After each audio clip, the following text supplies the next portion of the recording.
Hey, what's up everybody? Hope you're having an amazing day. My name's Clark, and if it's your first time here, you're watching I Give Food, the channel on YouTube where I like to feature all the awesome and diverse food spots that we have here in Toronto and the surrounding area. Now today, I've got a craving for some traditional Korean comfort food. So come along and join me. It's time to get food. If you've been following the channel for a little over a year now or more, then some of you might recall that my family and I recently traveled to Seoul, South Korea. There, we featured a lot of the street food, but we didn't really talk much about the more traditional comfort food dishes. So today, we're in Richmond Hill, just north of Toronto, and I'm super excited to share with all you guys what is fast becoming one of my family's favorite go-to spots, Hongdae Korean restaurant. They've got a massive menu full of classic comfort food dishes, but there's two in particular that I'm in the mood for today and that I want to share with you, and let me tell you why. Now, if you're anything like us and love Korean culture, then maybe you've been watching a show that's featured on Prime Video called Jinny's Kitchen. And in the off chance you're not familiar with it, basically the show is where they take some Korean celebrities, and it's a reality show, and they place them in a restaurant setting. Season 2, they're in Iceland, and one of the great things about the show is I think it provides a lot of cultural exchange, a lot of good laughs, and of course some wholesome entertainment. But one of the drawbacks to watching the show is that you do develop quite a bit of an appetite when you're watching it. So I'm here today at Hongdae Korean restaurant because they do two dishes that are heavily featured in season 2 of Jinny's Kitchen, and I think they do these two dishes absolutely amazingly well, and I can't wait to share it with you guys. Alright, but before we dive into those dishes, we first gotta kick things off with some Banchan.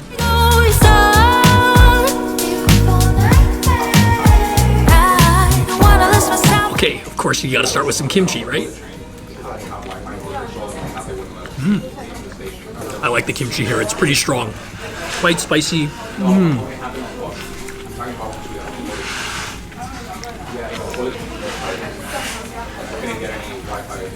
I also love the cucumbers. It's probably my second favorite.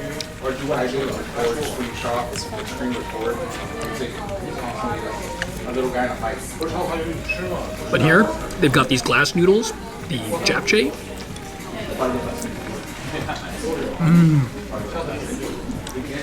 You can really taste the sesame oil that they have in there.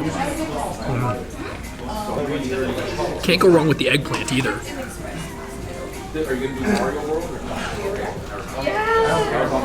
Plump little bites of eggplant. I think it's marinated also in a little bit of soy sauce and probably some more of that sesame oil. Alright, now it's time to get into one of the main events. And for me, that's gotta be the Galbi Jjim.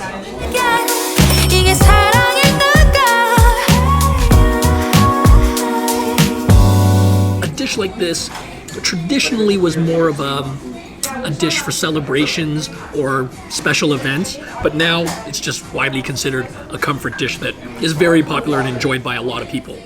So if you're watching the show and you see the celebrities making a dish, you know, it's not a basic dish. It definitely takes a lot of time and effort to go into the preparation and a lot of the techniques. Look at this beautiful piece of short rib here. That's where you're getting all that beefy flavor and all that tenderness.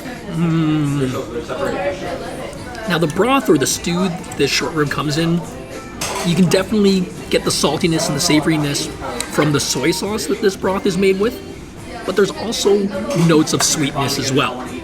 Now some recipes you might see the incorporation of sugar. Here at Hongdae Korean restaurant, a lot of the sweetness probably also comes from this right here. Now, you see this in quite a few Asian dishes and a few Asian stews. This here is a red date, or what they call a jujube. And again, it imparts a lot of sweetness into this dish. It's something that you don't see in a lot of dishes outside of Asia. I also love the other assorted ingredients that they have in here, like these mushrooms. They've also got some peppers in there as well.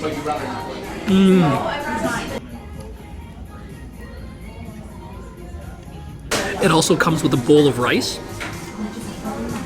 And you can see that beautiful, it's almost like a burgundy or purpley color in the rice. And that comes from the fact that when they cook the rice, it's both a mix of white and black rice.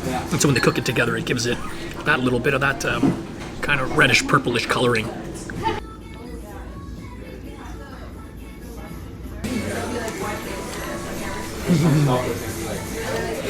That rice is the perfect vehicle just to sop up all of that delicious flavor that's worked its way into that broth.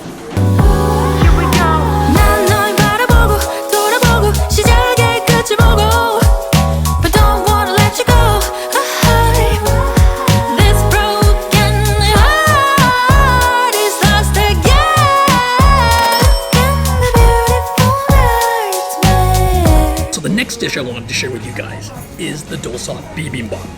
Bibimbap means mixed rice. Bibim, mixed, bap, rice. Now what makes Dolsot Bibimbap different from your standard bibimbap is that stone pot that everything's cooked in. Look at all that steam. The great thing about it is that it retains a lot of heat, so you can see that it's still steaming even though I started with the Galbi Jjim and all that Banchan. Like the Galbi Jjim, a lot of preparation goes into julienning all the different vegetables to give it a great presentation. You gotta fry the egg as well separately before putting that on top, but getting that nice runny yolk. Here at Hongdae Restaurant, you do get a choice on the protein as well. There's a bunch of different options. Chicken. I had to go with the beef though. This is the beef bulgogi. All right, enough talking about this. I gotta take a bite.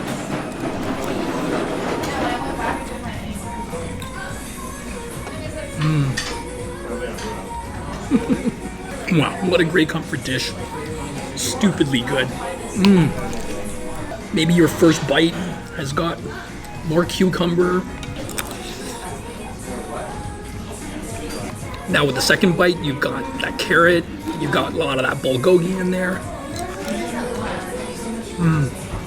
One dish, but so many different flavors. But if you want to bump it up another notch, I highly recommend you use some of this, the gochujang. This condiment is such an umami bomb. It's got, like I said, the gochujang, so it's definitely that fermented soybean along with the chili. But there's also some sesame in there as well, I think. You can definitely taste the garlic.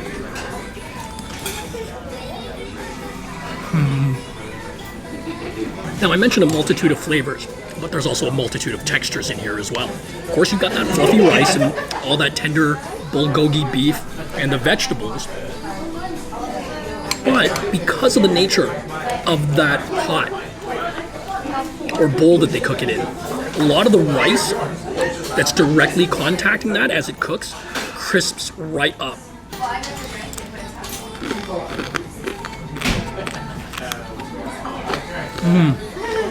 Hopefully the mic's picking that up. You're getting that nice crispy crunch.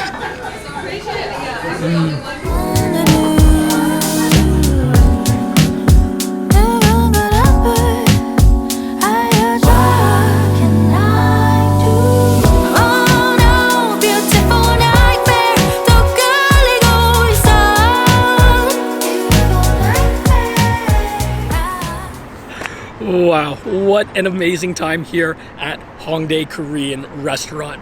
This spot is an absolute gem, family run here in Richmond Hill. If you guys are craving some Korean food, particularly those dishes that I showcased today, then come on down because they do it phenomenally well.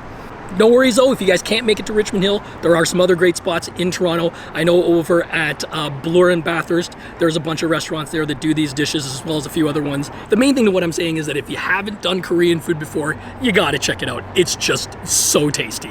Okay, good spot to wrap up the video, but before I do, as always, want to take a second to say a huge thank you to the folks here at Hongdae Korean Restaurant, and a big thank you to you as well for watching the video. As always, if you guys enjoyed it, help me out and give it a thumbs up, leave a comment below, and share this video with family and friends. And if it's your first time here and you want to see more content like this, be sure to subscribe and hit that bell icon. Okay, you guys, get out there, get something tasty to eat, and I'll see you all next time when I get food.